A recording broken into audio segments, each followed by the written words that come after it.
Chaque année, des millions de personnes viennent s'amuser au Luna Park de Sydney, achètent du popcorn, font des tours de manège et se prennent en photo à l'entrée. Ils ne savent pas que sous leurs pieds se cache l'un des secrets les plus sombres de l'histoire criminelle australienne. C'est ici qu'un caïd du crime a autrefois organisé un massacre pour un terrain, corrompu la police et profité de 45 ans d'impunité. Le 9 juin 1979, il s'est passé ici quelque chose de bien plus grave qu'un simple incendie tragique. Cette nuit-là, 7 personnes ont perdu la vie. Non pas à cause d'un accident ou d'une négligence. Ils ont été victimes d'un incendie criminel soigneusement planifié, organisé par l'un des chefs mafieux les plus influents de Sydney. 45 ans plus tard, les témoins se souviennent encore de l'odeur caractéristique du kérosène qui flottait dans l'air avant l'incendie. La version officielle a parlé d'une cigarette jetée, mais la réalité s'est avérée bien plus sombre. Des policiers corrompus ont détruit les preuves en une seule journée. Plus de 60 témoins n'ont pas été interrogés. Le détective qui dirigeait l'enquête recevait des pots de vin de la personne qui avait probablement ordonné l'incendie. La vérité a été enterrée aussi profondément que les victimes. Mais la vérité a tendance à refaire surface. Pour Jenny Godson, le 9 juin a commencé comme le plus beau jour de sa vie. Sa famille, elle était venue de l'ouest de la Nouvelle-Galles du Sud pour passer les derniers jours de ses vacances à Sydney. Son mari John avait prévu de passer la journée à visiter les sites touristiques avec leurs fils Damien et Craig. Le matin, ils se sont rendus au zoo de Taronga où les garçons ont admiré les animaux avec émerveillement. Le soir, tout le monde était de bonne humeur, impatient de terminer la journée au célèbre Luna Park. Vers 21h30, alors que le parc se préparait à fermer, Damien et Craig ont supplié leur père de les laisser faire un dernier tour sur le Ghost Train. Ils avaient encore des tickets et voulaient en profiter de cette dernière occasion. John a accepté. Jenny allait les accompagner, mais elle a soudainement été prise d'une envie étrange. « J'ai eu envie d'une glace », se souvient-elle plus tard. C'était une sensation très étrange. Elle a proposé aux garçons de les accompagner, mais ils ont préféré rester au parc d'attractions. John et ses fils se dirigèrent vers le Ghost Train, tandis que Jenny se rendit au kiosque. Elle avait prévu de les retrouver à la sortie quelques minutes plus tard. Ce rendez-vous n'eut jamais lieu. Une envie spontanée de glace sauva la vie de Jenny, mais la condamna à vivre avec une perte insupportable. Elle fut la seule survivante de la famille Godson. Le même soir, 4 élèves du prestigieux Waverley College vivaient un moment qu'ils attendaient depuis des mois. Jonathan Billings, Richard Carroll, Michael Johnson et Seamus Riley, tous âgés de 12 à 13 ans, avaient obtenu pour la première fois l'autorisation de leurs parents de voyager seuls, sans adultes. Les négociations avaient duré des mois. Les parents étaient inquiets, les garçons insistaient, et finalement, un compromis a été trouvé. Jason Holman, le plus jeune du groupe, les a accompagnés. Pour lui, cette soirée devait être la nuit de sa vie, comme il l'a raconté plus tard. Le Ghost Train devait être le point d'orgue d'une soirée parfaite. Ghost Train n'était pas seulement un divertissement. C'était un morceau d'histoire, transféré à Sydney depuis Glenelg en 1935. L'attraction consistait en un labyrinthe de 180 mètres de voies sinueuses, construites dans l'obscurité totale. Des wagons métalliques pour 2 personnes transportaient les passagers à travers une série de pièces sombres remplies de mannequins effrayants, de musique sinistre et d'effets spéciaux. L'obscurité était l'élément central du concept. Elle créait une atmosphère de peur mais rendait également l'évacuation pratiquement impossible. En 1979, l'attraction était devenue anachronique. Des structures en bois, des décors en plastique, des installations électriques si vieilles de 40 ans. Ted Hopkins, qui gérait le parc par l'intermédiaire de la société Luna Park Sydney Pty Ltd, était conscient des problèmes de sécurité. En décembre 1977, 18 mois avant l'incendie, des consultants avaient recommandé l'installation d'un système d'extincteurs automatique. Le conseil municipal de Sydney Nord et les pompiers avaient appuyé cette recommandation. Hopkins avait ignoré tous les avertissements. Les sprinklers n'ont pas été installés, il n'y avait pas d'éclairage de secours et le personnel n'avait pas reçu de formation sur les mesures à prendre en cas d'incendie. Mais les problèmes du Ghost Train allaient bien au-delà de la négligence. L'attraction était au centre d'un jeu plus complexe. Abe Saffron, surnommé Monsieur Sin, avait déjà des intérêts commerciaux dans le parc. Sa société Arcadia fournissait une centaine de machines à sous, assurant un revenu stable. Cependant, Saffron n'était pas intéressé par les bénéfices générés par les machines. Il avait plutôt les yeux rivés sur le terrain. Le Luna Park était situé dans l'un des quartiers les plus chers de Sydney, à proximité du pont qui enjambe la baie. Le terrain appartenait au gouvernement de Nouvelle-Galles du Sud, mais était loué à Luna Park Sydney Pty Ltd. Pour un homme ambitieux comme Saffron, ce terrain représentait une mine d'or. Hôtels, immeubles commerciaux, immobilier de luxe, le potentiel était énorme, mais il y avait un obstacle, le contrat de location en vigueur. Le soir du 9 juin 1979, cet obstacle devait disparaître. Vers 22h10, Elena et Frank Iwashi terminèrent leur tour sur le Ghost Train. Il faisait partie des derniers passagers à avoir profité de l'attraction dans des conditions normales. Pendant le trajet, Elena remarqua un effet lumineux suspect.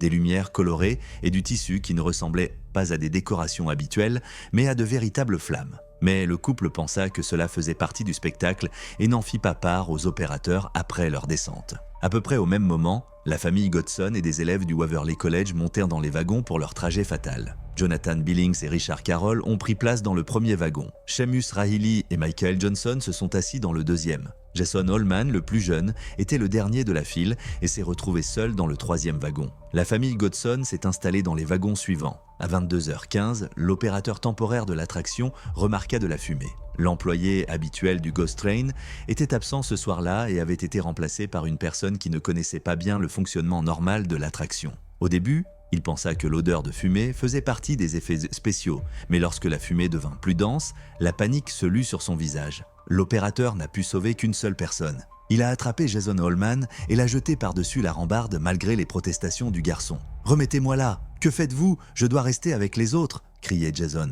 Mais il était trop tard. Le wagon avec ses amis disparaissait dans le tunnel où le feu et la fumée transformaient rapidement ce voyage divertissant en un piège mortel. À l'intérieur du Ghost Train, le cauchemar a commencé. Les matériaux inflammables ont pris feu instantanément. L'absence d'éclairage de secours a transformé le labyrinthe en un piège mortel. Les passagers qui avaient quitté les wagons tentèrent de trouver une issue dans l'obscurité totale, suffoquant dans la fumée. John Godson s'est battu jusqu'au bout. Lorsque les sauveteurs ont retrouvé les corps, les bras du père étaient tendus vers ses fils, Damien et Craig.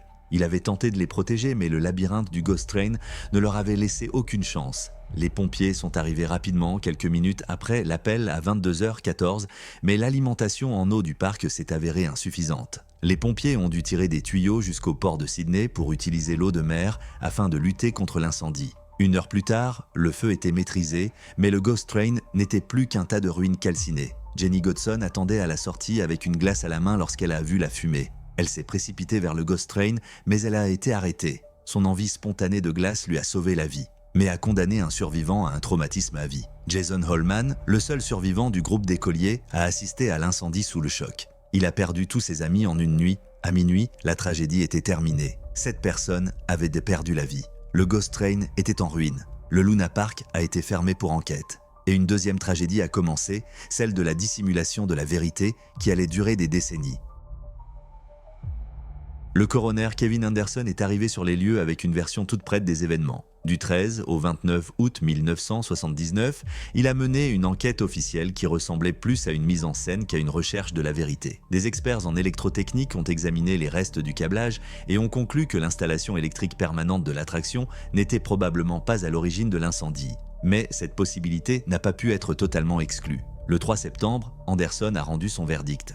La cause de l'incendie ne peut être établie avec certitude, a-t-il déclaré. Le coroner a désigné comme cause la plus probable l'inflammation de déchets inflammables par une cigarette ou une allumette jetée par un passager. Cette version était commode, rassurante et tout à fait peu convaincante pour ceux qui connaissaient la vérité. Mais ce n'est pas Anderson qui a mené l'enquête. Le détective Doug Knight, qui dirigeait l'enquête policière, est devenu la figure clé. Et c'est là qu'a commencé le crime le plus grave. Non pas l'incendie, mais sa dissimulation. Knight a pris une décision qui a déterminé l'issue de toute l'affaire. Il n'a pas établi que le lieu de l'incendie était le lieu du crime. Il n'a pas fait appel à des gardes armés pour protéger les preuves potentielles. Il n'a pas invité de criminologues pour rechercher des traces d'accélérateurs de combustion. Le matin du 10 juin, moins de 12 heures après l'incendie, le lieu du crime avait été entièrement nettoyé. Tous les débris avaient été emportés. Toutes les preuves potentielles avaient été détruites. Aucun test n'a été effectué pour détecter la présence d'accélérateurs de combustion. Personne n'a cherché de traces de kérosène, bien que plusieurs témoins aient signalé plus tard avoir senti une odeur caractéristique dans la nuit de l'incendie. Katie Dewar travaillait dans un kiosque du Luna Park la nuit de l'incendie. Elle a été témoin de circonstances suspectes et était prête à témoigner. La police l'a ignoré. Plus de 60 témoins n'ont pas été interrogés. L'enquête du coroner s'est limitée à un cercle restreint de personnes qui soutenaient la thèse de l'incendie accidentel. Abraham Safron a bâti son empire sur le vice. À King's Cross, on l'appelait Monsieur Péché. Jeux d'argent illégaux, prostitution, vente d'alcool sans licence, usure. En 1979, Safron contrôlait une grande partie du monde criminel de Sydney. Mais ses ambitions allaient bien au-delà de la criminalité traditionnelle. Il voulait devenir un promoteur immobilier respectable, et pour cela, il avait besoin de terrain. Les incendies criminels étaient la marque de fabrique de Safran. Au cours des 2 années qui ont suivi l'incendie du Ghost Train, il a été impliqué dans 7 autres incendies criminels. L'Anglers Club de Crow's Nest a brûlé 1 mois après le Ghost Train. Le Wonder Center de King's Cross, le Venus Room d'Orwell Street, la salle de jeux vidéo Fonzie's. Tous les incendies suivaient le même schéma. Du kérosène comme accélérateur, la nuit pour minimiser les témoins, des matériaux inflammables dans les bâtiments pour propager rapidement le feu. La nuit de l'incendie du Ghost Train, plusieurs témoins ont vu un groupe d'hommes près de l'attraction. Il s'agissait vraisemblablement de membres d'un gang de motards que Safran avait engagé pour faire le sale boulot. Des témoins ont entendu ces personnes discuter de l'utilisation de kérosène et d'allumettes. L'un d'eux aurait dit « Tu n'aurais pas dû faire ça » peu avant que l'incendie ne soit découvert. Mais l'accusation la plus grave contre Safran est venue de sa propre famille. En 2007, sa nièce, Anne Buckingham, a accordé une interview au Sydney Morning Herald. Elle a affirmé que Safran avait organisé l'incendie du Ghost Train dans le cadre d'un plan visant à s'emparer du bail du Luna Park. Personne n'aurait dû mourir, a insisté Buckingham. Selon elle, l'incendie avait été planifié pour forcer les locataires à renoncer à leur terrain. Mais quelque chose avait mal tourné. Buckingham est ensuite revenu sur ses déclarations et le fils de Safran, Alan, a catégoriquement nié toute implication de son père. Safran n'agissait pas seul. Son partenaire, Jack Rucklin, contrôlait la livraison des machines à sous et avait des relations d'affaires avec le Luna Park. Todor Maximovitch, connu sous le nom de Tosha Fakel, était le spécialiste des incendies criminels dans l'équipe de Safran. Le coroner Neville Walsh a recommandé de les inculper tous les deux pour complot en vue de commettre un incendie criminel, mais aucune accusation n'a jamais été portée. Le terrain du Luna Park valait des millions de dollars. Son emplacement à proximité du pont sur le port en faisait un site idéal pour un développement commercial. La société Arcadia avait déjà livré une centaine de machines à sous au parc, fournissant à Safran des informations privilégiées sur la situation financière de l'entreprise. Mais Safran avait mal calculé son coût. Il avait prévu d'intimider les locataires pour les pousser à renoncer à leur bail. Au lieu de cela, il s'était rendu coupable d'un massacre. Doug Knight n'était pas seulement un mauvais détective, c'était un flic corrompu qui avait élevé l'art de dissimuler la vérité au rang d'art. Ses anciens collègues le surnommaient le fixeur, celui qui réglait les problèmes de ceux qui pouvaient le payer. Et Ab Safran avait certainement les moyens de payer. Paul Egg, un ancien détective qui travaillait à l'époque, n'hésitait pas à donner son avis. Selon lui, Knight recevait des pots de vin de figures du crime, dont Safran. Il falsifiait des preuves, étouffait des témoignages et intimidait les personnes susceptibles de révéler la vérité. L'enquête sur l'incendie du Ghost Train a été le summum de son talent. La corruption de Knight était connue bien avant 1979. La commission royale Moffitt, en 1973-1974, avait déjà établi ses liens avec Jack Rucklin, l'associé de Safran. La commission avait critiqué les deux hommes pour leurs relations corrompues. Mais Knight a continué à travailler et, en 1979, il a été promu inspecteur, ce qui lui a donné encore plus de possibilités d'abus. Le nettoyage du lieu de l'incendie le 10 juin n'était pas une erreur, mais une destruction délibérée des preuves. Knight a ignoré tous les protocoles. Non seulement il n'a pas cherché de preuves d'incendie criminel, mais il a activement empêché leur découverte. Les témoins qui auraient pu parler de personnes suspectes n'ont pas été interrogés. L'intimidation des témoins était un autre outil utilisé par Knight. Eggers affirmait que le détective avait créé un climat de peur autour de l'affaire, faisant comprendre aux gens que leurs témoignages n'étaient pas les bienvenus. Dans le milieu criminel de King's Cross, tout le monde connaissait l'influence de Safran. Les employés du parc et les témoins pouvaient craindre des représailles s'ils décidaient de dire la vérité. Les dossiers de police liés à l'enquête initiale ont ensuite disparu ou ont été détruits. Les témoignages qui auraient pu indiquer un incendie criminel n'ont pas été consignés dans les rapports officiels. Une enquête menée dans les années 1980 par l'Agence nationale de lutte contre la criminalité a révélé que de nombreux documents liés aux activités de Safran étaient inaccessibles. Une complicité générale protégeait non seulement Safran, mais aussi l'ensemble du système. Reconnaître l'incendie criminel du Ghost Train aurait signifié reconnaître la corruption de la police, l'incompétence de l'enquête et l'échec du système judiciaire. Il était plus facile de s'en tenir à la version de la cigarette jetée que d'ouvrir une plaie purulente de corruption institutionnelle. La vérité sur l'incendie du Ghost Train aurait pu rester enfouie à jamais sans la ténacité d'un homme. Martin Sharp, artiste et éditeur renommé, a fait de la recherche de la vérité l'œuvre de sa vie. Depuis le début des années 1980, il a méthodiquement rassemblé des documents, des photos, des interviews de témoins et des rapports de police, créant ainsi des archives indépendantes sur l'incendie. Sharp était convaincu que l'incendie était intentionnel et organisé dans le but de s'emparer du terrain du Luna Park. À la mort de Sharp en 2013, ces archives contenaient des documents uniques qui n'avaient jamais été vus par les enquêteurs officiels. Des interviews originales de personnes qui avaient peur de parler en 1979. Des documents qui montraient les liens entre les différentes personnes impliquées dans l'affaire. Après la mort de Sharp, ces archives ont été confiées à la société de radiodiffusion australienne ABC. La journaliste Caro Meldrum Hanna a entrepris de réaliser un documentaire qui a changé la perception de l'affaire. Exposed, The Ghost Train Fire est sorti en 2021 et a fait l'effet d'une bombe. Le film a présenté de nouveaux témoins qui n'avaient pas été interrogés il y a 42 ans. Le moment le plus dramatique a été l'interview de Paul Egg, un ancien détective qui a ouvertement accusé Doug Knight de corruption. Eggy a décrit Knight comme un fixeur qui acceptait des pots de vin de la part de figures du crime organisé et étouffait les témoignages gênants. Pour la première fois, un haut responsable de la police a publiquement lié l'échec de l'enquête à la corruption. La réaction du public a été immédiate et violente. Des milliers d'Australiens ont signé des pétitions demandant une nouvelle enquête. Les familles des victimes, qui réclamèrent justice depuis des décennies, ont enfin obtenu le soutien du public. Jenny Godson, qui a perdu son mari et ses 2 fils, a publiquement soutenu les demandes de révision du dossier. En avril 2021, un mois après la sortie du film, la police de Nouvelle-Galles du Sud a créé la Strike Force Sedgeman pour réexaminer l'affaire. Pour la première fois en 42 ans, les autorités officielles ont reconnu la nécessité d'une nouvelle enquête. L'équipe de détectives a été chargée d'examiner tous les nouveaux éléments de preuve et de déterminer s'ils étaient suffisants pour rouvrir le dossier. Le travail de la Strike Force Sedgeman a duré 3 ans. En septembre 2024, l'équipe a remis un rapport confidentiel à la coroner Teresa O'Sullivan. Le contenu du rapport n'a pas été divulgué, mais le fait même qu'il ait été transmis à la coroner indique que les enquêteurs ont trouvé suffisamment d'éléments pour réexaminer les conclusions officielles de 1979. Le 28 octobre 2024, une audience a eu lieu pour examiner la possibilité d'une deuxième enquête du coroner. Les familles des victimes et leurs représentants ont eu accès à une version éditée du rapport de la Strike Force Sedgeman. Les avocats ont insisté sur la nécessité d'une révision complète de l'affaire compte tenu des nouveaux témoignages concernant l'incendie criminel.